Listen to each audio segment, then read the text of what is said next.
Olá, tudo bem com vocês? Estamos prontos para mais um Conexão Saber. Hoje com o tema a medicalização da vida cotidiana.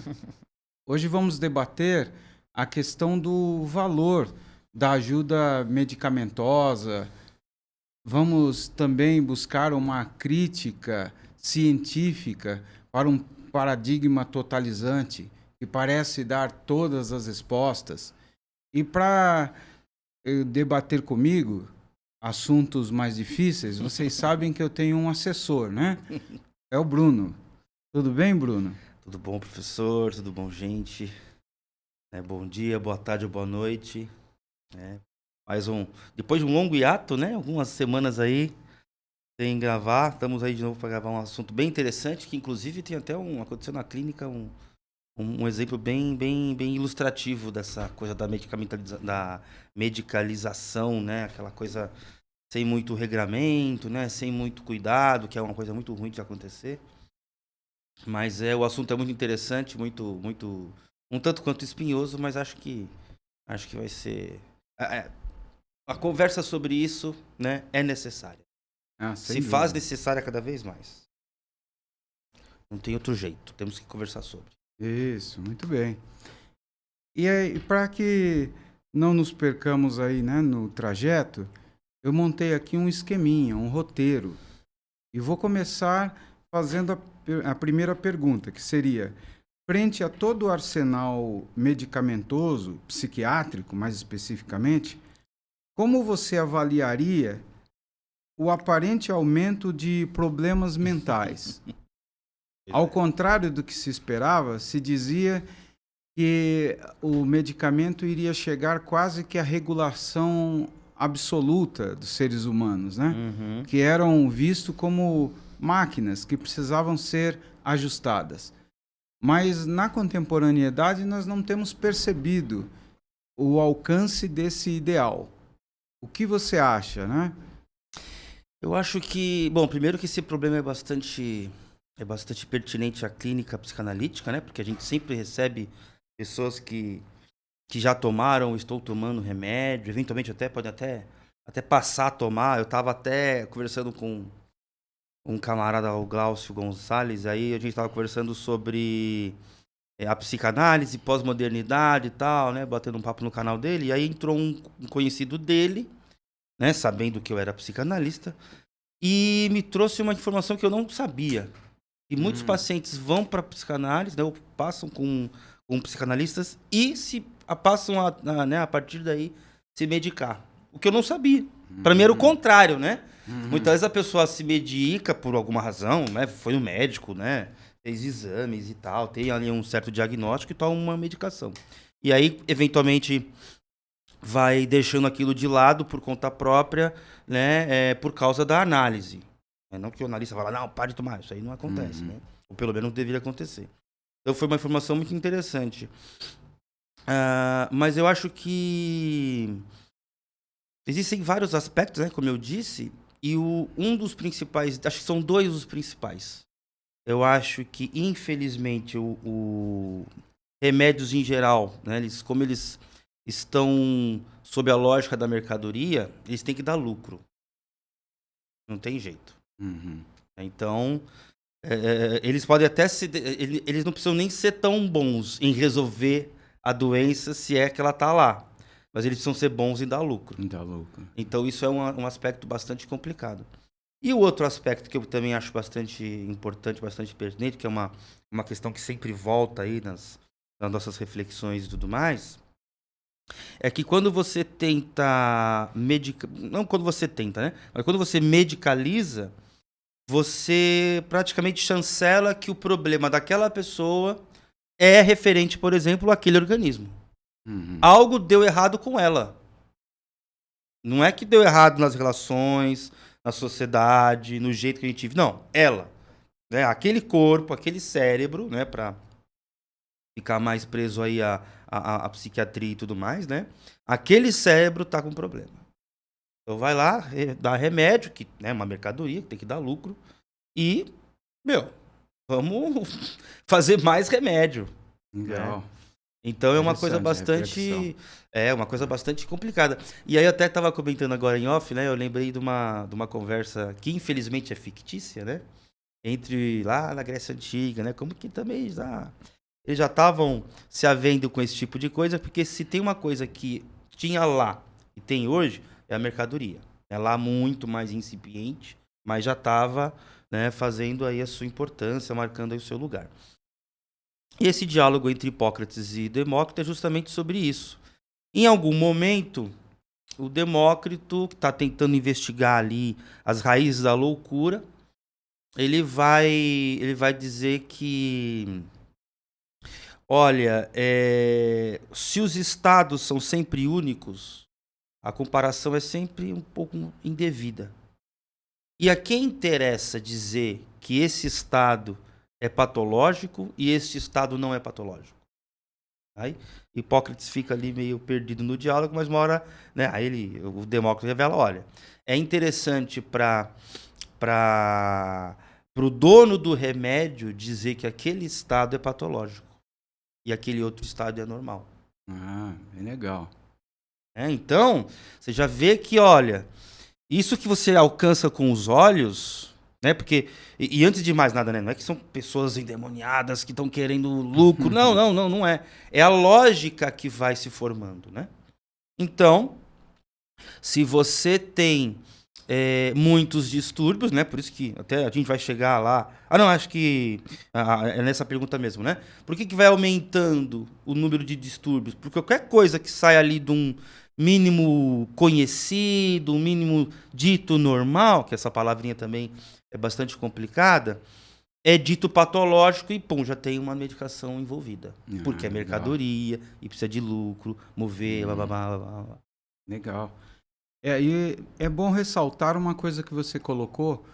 Com esse episódio, nós não estamos bancando os negacionistas. Né? É muito Exatamente. importante frisar que os Exatamente. medicamentos podem auxiliar muitíssimamente, podem ajudar bastante. E, na verdade, a revolução médica só tem a beneficiar propriamente os seus pacientes. Uhum, O que nós estamos discutindo aqui é o excesso. uhum. É uma visão totalizante, um paradigma que parece explicar tudo, resolver tudo. E como foi bem colocado pelo Bruno também, ou seja, o medicamento acaba sendo filtrado por uma lógica que não é a lógica propriamente da cura. Exatamente. É até mais a lógica da manutenção da doença de que Uhum. propriamente da cura. E quando o medicamento se transforma numa mercadoria, há sempre o perigo colocado muito bem aí pelo meu amigo. Ou seja, a quem interessa o medicamento, né? O lucro do medicamento? E se há lucro, por que pesquisas mais sérias, mais profundas? Eu li recentemente num artigo publicado pela BBC que está se questionando bastante até a questão do papel da serotonina dentro dos aspectos depressivos. Há 17 estudos que foram avaliados e eles mostram que parece não existir uma relação direta entre a baixa da serotonina e a depressão. E também revela que os medicamentos que são usados para estabilizar, grande parte deles tem um apelo próximo ao do placebo. Então é um artigo muito interessante. Quem quiser pode buscar aí na internet, né? BBC falando sobre o mito da serotonina. É um artigo interessantíssimo, né? E que mostra que muitas vezes quem banca é quem diz que a cura está indelevelmente na medicação, né? É interessante que se diz também que as indústrias farmacêuticas elas têm bancado pesquisas normalmente curtas. Ou seja, se faz uma pesquisa baseada no retrato do primeiro ano de uso. E o que se diz no artigo é que costuma-se desandar depois do primeiro ano. O medicamento, normalmente, no início, tem um aspecto muito positivo inicialmente, mas que parece não se sustentar em alguns casos. E os efeitos colaterais, isso se frisa bem, os efeitos colaterais, às vezes, acaba sendo pior do que a própria doença. Então, se questiona, né? Afinal de contas, a ajuda medicamentosa é de fato eficaz? No final do artigo, se diz que o medicamento continua a ser eficaz, uma ótima possibilidade, né, para o tratamento conjugado com outros aspectos, como, por exemplo, os aspectos psicoterápicos. É dito no artigo que na Inglaterra e nos Países Baixos se diz que a ajuda medicamentosa precisa necessariamente estar conjugada com terapia, com algum tipo de terapia. Há uma recomendação né, das entidades médicas a recomendar também a terapia. Então vejam que esse paradigma, se fica preso à ideia de que o médico é um deus, a medicina pode resolver todas as coisas, inclusive as doenças da alma, da mente, pode se transformar quase que numa religião. Exatamente. Num culto, né, cientificista. Acha que isso faz sentido, Bruno? Faz muito sentido. E uma coisa que é importante, né, até para reforçar, nós não estamos, né, porque a psicanálise ela vira e mexe, né, ela é atacada justamente por isso, né, porque é meio negacionista, acha que tudo se resolve pela palavra, tal. Não é bem assim, né? Então, quando você vai num médico, eu pelo menos gosto de não prescrever, né, mas eu sempre indico, quer tomar remédio? Fica tranquilo. Quer continuar passando no psiquiatra? Tranquilo, né, para os meus pacientes. Agora, só é interessante você fazer o quê? Faz o exame de imagem ou de laboratório, tenha um diagnóstico e a partir dali você tome o remédio. Isso né? aí. Porque existem pesquisas também, né, e são situações bem, né, pesquisas bem reveladoras e ilustrativas, que, basta você chegar no hospital dizendo que está ouvindo vozes que passa o remédio de esquizofrenia. É verdade. E não é assim. Né? Então não é assim que funciona. Então, a gente não está negando o uso de remédios, nem dizendo não use, né? Acho que isso aí já ficou bastante claro. Nesse sentido que você colocou, o próprio médico se transforma também numa vítima, né? Por quê? Porque, de alguma maneira, ele só tem o poder de receitar aquilo que todo mundo receita. Sim. Prescrever aquilo que todo mundo prescreve, ou seja, sim, né? Sim. Então, é interessante perceber que, nesse sentido, o médico tem o papel meramente de um técnico, de alguém que não tem um saber próprio. É um saber recebido pelas indústrias farmacêuticas. E aí que entra o perigo. Ele lembra até aquele aspecto discutido por Erich Fromm, que é a ideia de um regime tecnocrático, uma sociedade cada vez mais regida pela técnica. E, com isso, automaticamente a desumanização daquilo que deve ser tratado de uma outra maneira, né? Acha que faz sentido? Sim. E até é interessante, né? Porque o termo técnica vem lá da Grécia Antiga, né? Nossa língua sempre tem alguma coisa dele, né? Dos romanos também e tal. Dos indígenas aqui do Brasil também, claro, mas tem coisas que passaram aí por milênios lá da Grécia. E a técnica tem muito a ver com a arte, né? Então o técnico também era um artista. E que aí no caso, né? O artista ele coloca o seu estilo. O estilo. Né? Às vezes você vê um tipo de obra, você reconhece facilmente a época, né? Você até, se você conhecer melhor, você conhece quem pintou aquela obra, ou então qual foi daquela meia dúzia de gente que só poderia ter feito algo daquele jeito. Então isso vai se perdendo. É justamente esse saber que vai se institucionalizando e que vai escanteando, né, o conhecimento daquele profissional. Ah, legal. Então, ele fica engessado no protocolo. É um não processo consegue... de alienação, né? Lembrou bem coisa marxista, né? Da alienação. Exatamente. É o Ele não artesão faz que mais, não se reconhece mais, né? Isso. Ele não faz mais parte daquilo que ele produz. Que ele produz. Né? Que é realmente aí lembrou brilhantemente. E uma outra coisa que é interessante de notar, né? Que também a gente, justamente com a ciência e tal, tem alguma coisa acontecendo na física, que já faz mais de século, inclusive, mas é interessante porque a gente não sabe muito bem, que aí no caso é um paralelo que eu faço, né? A gente não sabe muito bem se a serotonina, né, para lembrar da sua menção, ela falta em casos de depressão ou a depressão causa a falta de serotonina. É verdade. Então você percebe que existe uma espécie de retroalimentação. Você não sabe muito bem aonde começa uma e termina a outra. Verdade. Tem aquele... Aporia, né? É um problema... do ovo da galinha, né? Isso. Né? Você não sabe muito bem, peraí, mas o que está causando o quê? O que está causando o quê? E assim, eu acho bastante... Infantil é uma palavra forte, mas eu acho que a gente não pode se furtar a cutucar e a ser mais enfático, né? Mas eu acho infantil achar que tudo vai ser resolvido pelo corpo, agindo-se no corpo. Por aí. Né? Nunca é sem o corpo, vamos colocar assim.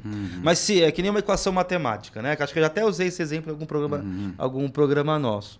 Você tem lá uma equação, né? X mais 5 igual a 8. Como o 5 tá de um lado e, querendo ou não, você pode tirar 5 do 8 do outro lado, ele não faz a diferença. Então você tira e joga, né, escanteia ele e encontra que x é igual a 3. Então, se o corpo está presente na situação dita saudável e o corpo está presente na situação dita patológica, será que é o corpo? Verdade. Né? Ou então, né, tô lendo se é só o corpo, ou se é só o corpo, exatamente, né? Então, por exemplo, uma boa pergunta que nós podemos fazer, até tô lendo um livro de uns psicanalistas mais da linha do Miller ali e tal, né, por indicação lá do fórum, e os lacanianos, assim, tem uma ideia das entrevistas preliminares, né? E uma boa pergunta a ser feita nesses primeiros momentos, né, nesses meus contatos com o analista, ou pelo menos com o paciente, né, falando aqui no lugar do analista, por que agora? Por que você acha que essa depressão apareceu agora? Porque isso é do corpo. Você está tomando alguma coisa que você não tomou antes? Né? O que aconteceu?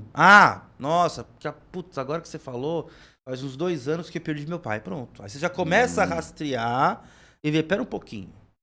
Né? Legal, então a perda de um objeto amado causa ali um quadro psicológico, e a partir do quadro psicológico você pode ter, né, a mudança do corpo. Legal. Ou então não, passei a tomar, sei lá, mudaram a forma do meu refrigerante preferido. Aí de lá pra cá tomei biruta. Pode ser. A gente, né, não pode descartar todas as ideias logo de cara. Mas é interessante o quê? A investigação. Por isso, né, quer tomar remédio, quer ir pro psiquiatra? Beleza, mas faz os exames certinho, de imagem ou então laboratoriais. Tem ali um diagnóstico e toma remédio. Aí um elemento também que você tocou, né? O fato de que a depressão ou o desequilíbrio mental pode ser orgânico. Pode ser também endógeno. Mas nós precisamos analisar outras causas. Porque aquilo que é mental, aquilo que é psíquico, normalmente é multifatorial. Existem fatores orgânicos, eu sempre explico, né? Pensem aí numa pessoa que fica reclusa, presa ao seu quarto por questões mentais, psíquicas, né? E que automaticamente vai afetar também o seu corpo. Porque não vai tomar sol, Perfeito, não vai se alimentar bem, corretamente, não vai fazer exercícios. Então aquilo que inicialmente era mental, era psíquico, chegará a ser somático, chegará a ser também orgânico. Então uma coisa tem relação com a outra. Nós sabemos, reconhecemos que há questões endógenas, internas, físicas, mas como a subjetividade interfere nessas questões, ainda precisa ser estudado com mais calma. Uhum. Não dá para comparar ou se perder na comparação e acreditar que o ser humano é uma máquina. Ele pode ser algo parecido com uma máquina, mas é uma máquina que pensa. Uhum. É uma máquina que tem afetividade, Que subjetividade, que fala. Então é lógico que tratar o ser humano como uma coisa menor do que ele é, talvez seja o grande erro, fazendo com que o receituário, os manuais aumentem. Deem conta, né, daquilo que o ser humano, a natureza humana verdadeiramente é. E isso, como foi colocado logo no início, tem muito a ver com o apelo mercadológico. Eu tenho aqui um dado que foi retirado do site da USP, que é dito que as vendas de antidepressivos e estabilizadores de humor entre 2017 e 2021 aumentaram 58%. 58%. E eu procurei, mas não encontrei dados depois da pandemia. Provavelmente aumentou muito mais, né? Mas vejam que 58% de aumento entre 17 e 21. O que indica que, se não cura, é um ótimo negócio. Né? Pois Pelo menos cura a conta bancária de grandes corporações, né? Manter aquilo funcionando. É isso aí. Sem dúvida. E esse eu acho que é o principal problema. É porque parece que a gente fala assim, né? E uma outra coisa que é bastante interessante também a gente sempre pensar. Quando a gente critica o capitalismo, ou então a gente faz uma lógica, né? Um olhar mais crítico a essa lógica da mercadoria, parece que a gente está criticando o que a vista alcança. Né? Então, nossa, mas você é contra a padaria, você é contra a própria farmácia. Não é isso. A questão não é essa. Tem um filme muito ilustrativo, que é baseado em fatos reais, o que é mais interessante ainda, chamado Máfia da Dor. Máfia da Dor. Da Dor. É um filme da Netflix. O título é o mais sugestivo possível, mas assim, né? é sensacional esse filme. É sensacional. Porque lá, o que está acontecendo nos Estados Unidos, né? Você tem aquela crise dos opioides, e que inclusive é bem curiosa, porque em 1800 e pouco, a Inglaterra fez a mesma coisa com os chineses. Então colocou lá ópio para distribuir o ópio para o pessoal, que era produzido na Índia, né? Para escoar aquilo ali. Então gerou uma situação social bastante complicada naqueles tempos lá para o pessoal da China, né? E hoje essa situação está se complicando, né? Está acontecendo de novo nos Estados Unidos. Por quê? Como o remédio é uma mercadoria, e qualquer remédio inclusive é uma crise de opioides, que são remédios para dor, né? Então você percebe ali no filme que os médicos eles vão sendo, né, assediados pelos corretores de venda, né? Pelos uma espécie de lobista das empresas, né? E aí o cara quer vender mais. E como é que o médico resolve isso? Bom, qualquer dorzinha, ele receita um remédio muito forte. E aí vai garantindo uma certa clientela. Só que é um remédio que vicia. Vai viciando, né? É um remédio que vicia. Então, o cara quebra a mão lá, faz um machucado qualquer, o cara dá 10 dias de opioide. O cara fica 3 anos tomando aquilo viciado. Sendo que aquele tipo de remédio, inicialmente, é para dores crônicas, tipo câncer, ou então doenças que causam uma dor bastante aguda, bastante grave por muito tempo. E que não tem perspectiva de melhora. Então, você percebe que a lógica da mercadoria perverte a utilização. Então, use para vender. O que é muito diferente de vender para usar. É uma padronização desmedida, né? Que acaba visando primeiramente o lucro e não o bem-estar, né? Exatamente. E aí você tem, né? Você vê que E por causa das comissões, daquele médico conseguir vender muito, um volume muito grande de remédio, o cara vai enriquecendo Vai enriquecendo, pessoalmente vai também. viajar, ganha presentinhos, né? Exatamente. E nem sempre presentes lícitos, Verdade. né? Que fique bem claro isso, né? Mas assistam o filme, vale muito a pena lá, A legal. Máfia da Dor. É um ótimo... Obrigado aí pela recomendação, vou assistir. Assista que e vale muito a pena mesmo. E tem uma relação direta com um texto que li recentemente, trouxe até um fragmento dele, é um texto do El País, que é dito que fármacos psiquiátricos nos fazem mais mal do que bem. E no artigo se diz que alguns desses fármacos podem ser colocados no mesmo nível de medicamentos usados contra o câncer, os mais tóxicos, né? Entendam que ninguém está dizendo que numa situação como o câncer você não tome.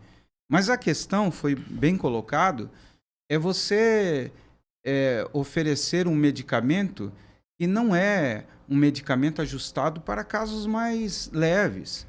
Como se qualquer tristeza, desânimo, fosse uma coisa patológica. Pode passar a ser patológico até pelo desequilíbrio do fármaco, como é colocado no texto, no artigo, né? Então, isso é muito interessante. A tentativa de aprisionar a pessoa a essa dependência também. Por isso, as drogas lícitas nem sempre são boas. Nós falamos muito contra as drogas ilícitas, mas é bom destacar que os medicamentos, dentro de uma indústria excitada pelo lucro, pode se transformar em uma arma contra o ser humano, né? Sim. E nós sabemos bem que certos neurotransmissores, certa química cerebral e fisiológica pode ser produzida por outros meios. Exercícios, boa alimentação, mudança de estilo de vida. Não é que se cura isso só com yoga, com terapia. É lógico, às vezes há necessidade da ajuda medicamentosa, mas a questão é que não precisa se dar medicamentos tão pesados como colocados, né? Por quê? Porque esses medicamentos têm a tendência a gerar uma dependência. E aí, novamente friso a questão de que o médico se transforma também numa vítima. Quando não tem a má fé que você colocou, né, a má consciência, ele se transforma numa vítima.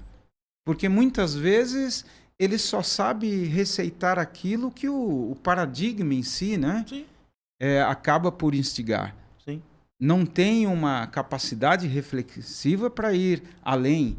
Nós sabemos bem que há muitos psiquiatras, neurologistas que vão contra esse uso desmedido da medicalização.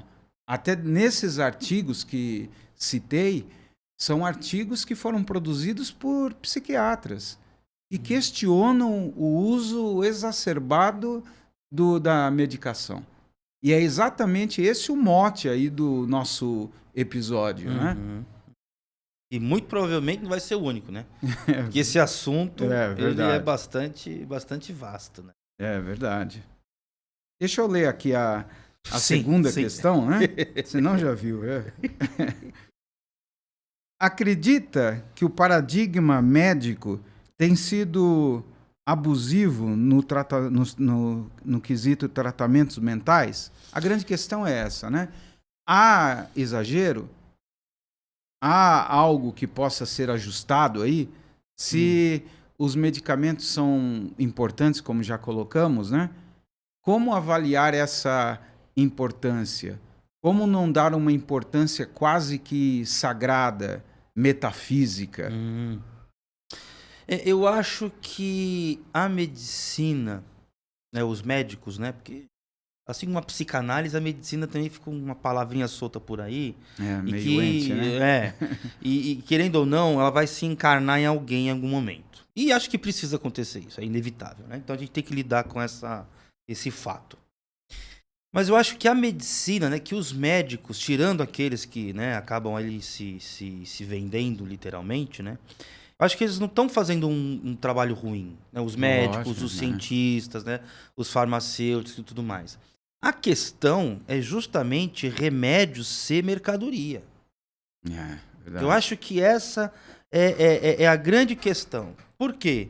Porque é aquilo, olha, se eu faço uma empresa, se eu tenho uma fábrica, uma indústria, né, de remédios, e vai com o passar do tempo, eu percebo que as taxas de lucro estão caindo, eu preciso achar um jeito de manter isso funcionando, né, de manter isso dando cada vez mais lucro. E como se trata de remédios, eu preciso de mais doenças e mais doentes. Né? Ó, Você cria novos medicamentos, mas antes novas doenças, né? claro, claro. É aquela coisa da publicidade, né? Eu crio um problema que você não tem para vender É, algo que você não a precisa. facilidade, né? Né? Eu crio a A dificuldade dificuldade para para vender vender a a facilidade. facilidade. Por quê? Porque eu preciso vender. Né? Então, o grande problema que eu vejo não é na medicina. É lógico, eventualmente ela erra, faz um remédio ineficaz, tudo bem. Ou então aquele remédio Lógico. já perdeu a eficácia porque alguma coisa aconteceu. Faz parte do jogo. Isso aí é perfeitamente legítimo. E até o espírito científico, né? Sim, sim. A ciência não é um Sim, Deus. sim, Ela exatamente. vai melhorando, Ela vai até a melhorando. partir dos erros, né? Sim. O que nós estamos discutindo aqui é a má fé, Exatamente. o uso instrumental, Sim. o uso que não visa propriamente a melhora. Visa a melhora de corporações, de Exato. instituições, mas Exato. não dos indivíduos em Exato. questão, né? Uma coisa também aqui que você falou, eu me lembrei, né? É muito mais interessante investir em medicina preventiva do que corretiva. De verdade. Né? Porque eu até lembrei também nisso um ditado oriental, né? Acho que é dito chinês, mas enfim, é oriental daquela região, que homens inteligentes resolvem os seus problemas. Só que homens brilhantes jamais os criam. Né? Então, não adianta muito, né? Não é muito inteligente, pelo menos para o usuário, né? Você criar um problema para vender a facilidade. Então, é muito complicado essa promiscuidade entre saúde, né? Falando agora de forma mais geral, e mercadoria. Uhum. Eu acho que tem coisas que tem que ficar apartadas da lógica da mercadoria. Não tem que dar lucro. É verdade, né? E acho que também, assim como eu falei lá atrás da ideia da infantilidade, de achar que tudo vai se resolver com o corpo, remédio não tem que dar lucro. Você está falando uma heresia, né? então, Dentro do mundo não, mas não consumista, tem, exatamente. É uma heresia. É uma heresia. Eu mas, não né? pude deixar de lembrar de uma experiência que uma aluna minha contou. Ela estava terminando o mestrado. Entendo que eu não estou politizando, viu? Eu só estou dizendo aquilo que ela me contou. Ela terminou o mestrado dela em Cuba e ela ficou espantada porque ela estava com uma gripe, foi na farmácia, pediu um medicamento, não pagou nada, recebeu o medicamento, só que junto com o medicamento, o farmacêutico também ofereceu uma recomendação. Se você não usar toda a cartela, traz de volta. Ela não entendeu, falou assim, mas como assim trazer de volta? Porque vai estar dentro da validade e outra pessoa vai usar. Olha aí. Vejam, né? Que essa é uma coisa que a gente não pensa muito, mas eu li há um tempo atrás que essa questão também é uma questão que preocupa muito, né? Há alguns esquemas de saúde. Como fazer as pessoas consumirem mais, sempre sim, mais.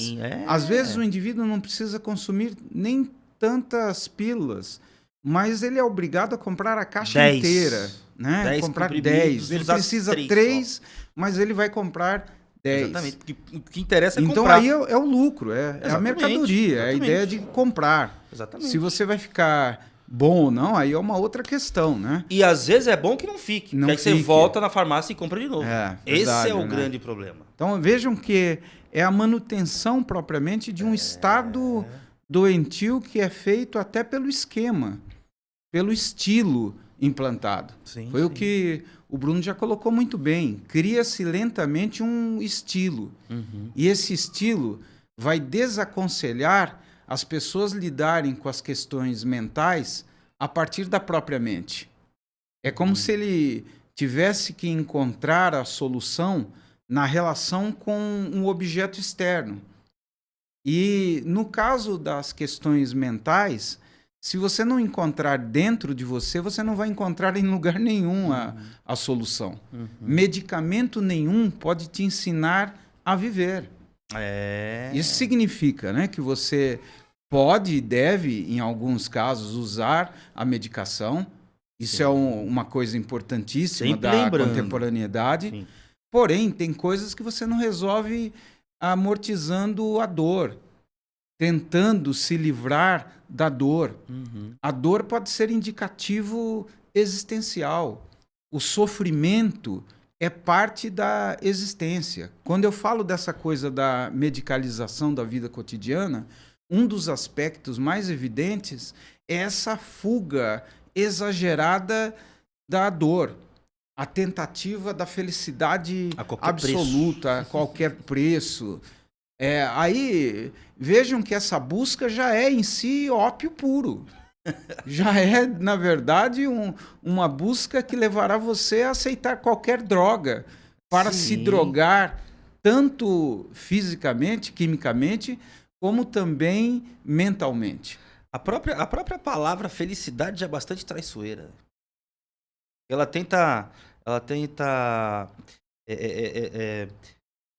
criar, né, dar consistência a algo, né, que passa, sabe-se lá por quê, e vem, né, sabe-se lá por quê e sabe-se lá de onde, né, que é a questão de você estar ali feliz ou não. E parece oferecer um estado meio que nirvânico, né? Você atinge a felicidade e viveu feliz para sempre. Até voltando a uma pesquisa que você trouxe, que eu achei interessante, né, que me ocorreu no momento, mas acabei não falando, porque também outras coisas me ocorreram, mas é que eu lembrei de uma pesquisa sobre ganho de loteria. Né? Então, uma pessoa que era feliz ganha na loteria, né, ou pelo menos que se considerava feliz, né, claro. Ela ganha na loteria, ela tem um ganho bastante acentuado por um período de tempo dessa felicidade, dessa dita felicidade, mas com o passar do tempo aquilo volta a um estado mais ou menos normal, que era o que era antes do prêmio. Então, não estou dizendo que a pesquisa dele disse isso, né? Porque também tive contato com ela hoje, mas me parece que num primeiro momento você vai no médico, tá passando com algum problema, né? Por algum problema. Aí vai no médico, recebe a receita de um remédio, começa a tomar o remédio e aí aquilo melhora, né? A psicanálise lida muito, muito bem com a ideia de cura transferencial. Verdade. Né? Porque a pessoa, né, como ela começa a ser ouvida, ela ela muda um pouquinho a rotina dela e aí isso gera um impacto positivo. Né? Só que aquilo passa. Até a questão da autossugestão, perdoe-me. Sim. Mas a autossugestão pesa bastante dentro desse contexto e não há pesquisas muito sérias para denunciar aquilo que vem do esquema, da estrutura e o que é derivado propriamente do medicamento. Sabe-se que o jaleco branco, a estrutura hospitalar, a fala do médico, fala que normalmente você não entende, mas é muito bonito. Isso tudo pode ter um valor mesmo de um placebo. Exatamente. Eu não estou dizendo que o medicamento seja um placebo, mas o que eu estou querendo dizer é que você já começa a melhorar quando é ouvido, quando parece, né, estar sendo tratado como um ser humano. Há muito tempo li uma pesquisa feita pela Organização Mundial da Saúde que estimava que cerca de 70% das doenças atendidas em postos de saúde pareciam ter um vínculo com algo mental. 70%. Parecia ser algo ligado a um aspecto psicológico. Então vejam, é muita coisa, né? 2 em cada 3. Só praticamente. 30% são doenças reais. Exatamente. Quando eu falo de doenças reais, são doenças físicas, porque as doenças mentais também são reais, só que são de uma outra ordem, né? Perdoe-me, eu interrompi você. Sim, fica tranquilo. E o que eu tava falando? Também agora... Acho que é dessa cura transferencial mesmo, né? E as coisas vão... Mas é muito interessante isso, né? Porque naquele momento as coisas começam a melhorar, naquele primeiro momento, ou naqueles primeiros momentos, mas as coisas tendem a voltar ao que eram antes. Então quem era feliz volta a ser feliz, quem era triste volta a ser triste. Essa é a grande questão. Até junto com essa pesquisa dos ganhos na loteria, teve também pessoas que sofreram acidentes e, por exemplo, tiveram mudanças drásticas, como perder um braço, ou perder uma perna, ou se tornarem deficientes, né, permanentemente. Então, mesma coisa. Quem era triste antes fica pior. Tá. E quem era feliz antes tende a voltar ao que era antes, depois daquele tempo de acomodação. Aí, logicamente, cada um tem o seu tempo. Mas é interessante porque, assim, não é uma questão, né? Remédio nenhum vai fazer com que você repense as suas relações, né? Repense o seu lugar no mundo, o seu lugar nessas relações. Né? Pode até te ajudar a estabilizar, né? A parte orgânica para você começar a pensar. Sim. Mas se você não resolver pensar, não vai aquilo ali nada. vai deixar de ter a função. A função. Vai perder a função. E é interessante essa lógica, porque, veja, é muito existencial essa questão. Você colocou até uma questão que a gente debate muito, que é a diferença entre a cura transferencial e a cura que comumente chamamos de psicanalítica. Eu sempre digo isso, né, aos estagiários. Não se sinta muito rapidamente o próprio Freud. Calma.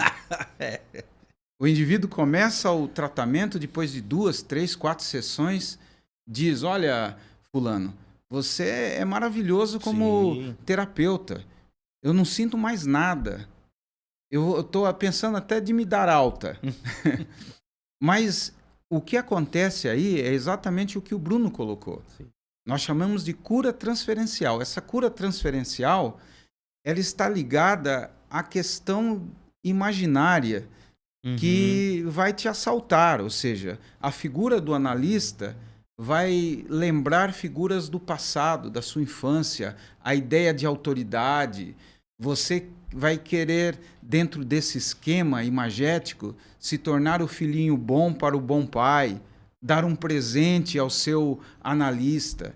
Essa cura pode acontecer num centro espírita, pode acontecer numa igreja evangélica, pode acontecer até na conversa com um amigo, num boteco. Porque, na verdade, não é uma cura que se sustente por muito tempo. Exatamente. Ela está relacionada aí mais àquele deslumbre que te afetou. Parece que você encontrou a pessoa certa. É um amor transferencial que coloca aí o analista, né, como o amor que você precisava para se curar, mas não tem a ver com esses aspectos mais profundos. Porque esses aspectos mais profundos, e aí eu sempre brinco, né?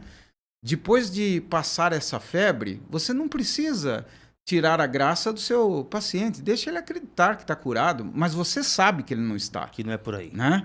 Você lentamente vai introduzir elementos de dor, de reflexão, que levarão o indivíduo necessariamente a sofrer novamente, a ter sentimentos, né, de dor ligado a certas memórias.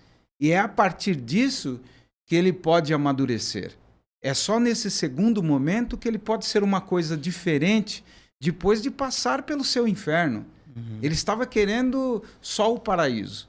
E a psicanálise não oferece só o paraíso. Você vai ter peste, né? Você vai ter que passar primeiro pelo seu inferno para chegar em um paraíso impermanente. Não é isso, Bruno? Oh, com certeza. Essa ideia nessa cura transferencial, me lembra de uma vinheta da minha própria clínica, né? Não é necessariamente essa ideia de cura transferencial, mas eu me lembro de uma paciente que trouxe um sonho, onde ela sonhava com o analista, né? E aí, quando eu fui colher as associações em relação ao analista, ela disse uma coisa que eu acho que eu nunca vou me esquecer, né? Que ela estava lá com questões com um namorado e tal. E olha só que coisa interessante, né? Ela vira para mim e fala, você olha para mim. Ou seja, ó, lá em casa já deixaram de olhar para mim. Ou então estão olhando de um jeito que não tá tão legal.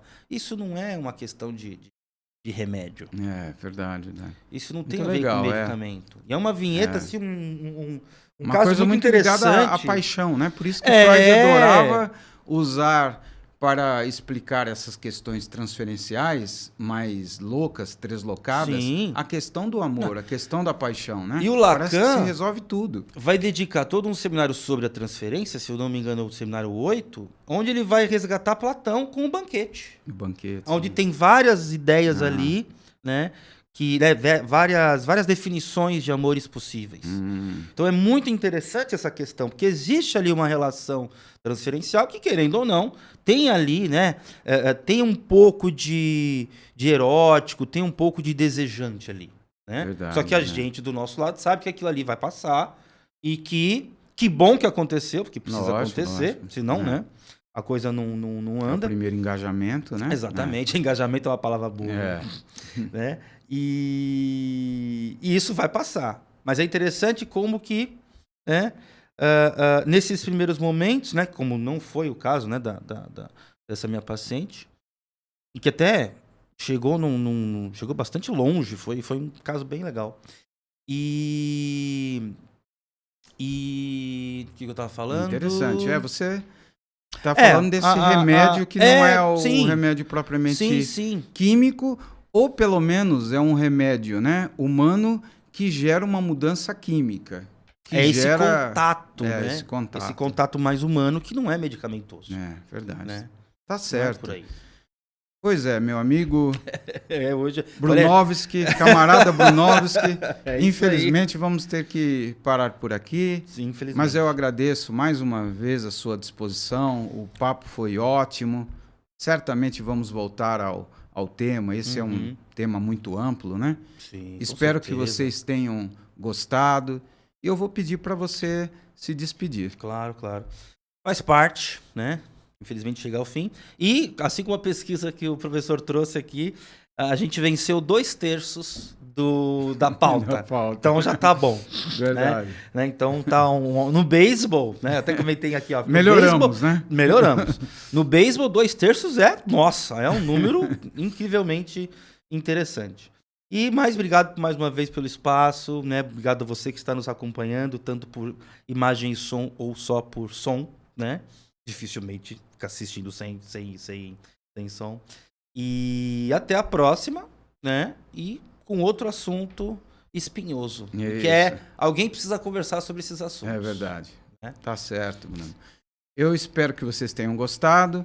Deixa aí o seu like, comente. Ou o seu dislike. Eu tenho gostado muito da interação de vocês, né? Tem deixado comentários. Isso ajuda bastante a aumentar também o nosso status aí dentro do YouTube, né? Por favor, faça a sua parte. Nós faremos sempre a nossa parte, trazendo temas interessantes para o seu crescimento. É isso aí. Um abraço e até a próxima vez. Tchau. Obrigado. Tchau.